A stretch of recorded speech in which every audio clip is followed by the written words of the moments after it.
కంటే తన ప్రాణాన్ని పెట్టువాడు కంటే ఎక్కువైన ప్రేమ కలిగిన వాడు ఇంకెవరు లేరు. నేను మీకు ఆజ్ఞాపించు వాటిని చేసిన ఎడలా, నేను మీకు ఆజ్ఞాపించిన వాటిని మీరు చేసిన ఎడలా మీరు నా స్నేహితులై ఉందురు. మీరు నా స్నేహితులై ఉండరు. మీరు నేను చెప్పింది మీరు చేస్తే మీరు నా స్నేహితులయ్యా. దాని తర్వాత ఎదగట్లేదయ్యా, నాకు శక్తి నువ్వయ్యా. నిన్ను బాధ పెట్టాలని కాదయ్యా. ఇక్కడ ఎవరు యేసుప్రభువుని బాధ పెట్టాలని పాపం చేస్తారా? నో. నా శరీరాన్ని నేను జయించలేకపోతున్నాను, నాకు శక్తి దయచేయి. పో చెప్పు ఆయనతో ఉన్నది ఉన్నట్టు. నిన్ను దూషించాలని కాదయ్యా, నీకు ద్రోహం చేయాలని కాదయ్యా, నిన్ను బాధపరచాలని కాదయ్యా. నువ్వంటే పిచ్చి ప్రేమ వేసయ్యా నాకు, కానీ నాకు శక్తి చాలలేదయ్యా, శక్తి దయచేయ్యా. You see that is better.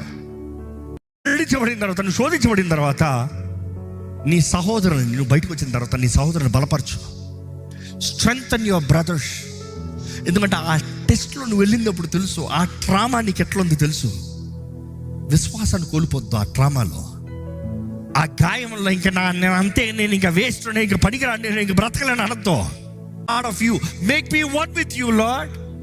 అడిగి మన పాపాలు ఒప్పుకుని ఆయన నిబంధనలోకి మనం పాలు పొందితే no devil can touch you, no curse can work on you, no witchcraft can work on you. There is power in the blood of Jesus. ఆయన అన్ని మనల్ని బాగా ఎరిగిన దేవుడు అండి. He knows your feelings, He knows your pain, He knows your suffering. యేసు ప్రభు అనుభవించని శ్రమ, బాధ, నొప్పి, వేదన అంటూ ఏది లేదు. నువ్వు అనుభవించింది ఆయన ఎంతో అనుభవించాడు. ఈరోజు నువ్వు మాత్రం నిజంగా ఆయన దగ్గరికి వస్తే ఆయన నిన్ను సంపూర్ణ నూతనపరిచి విడిపించే దేవుడు అండి.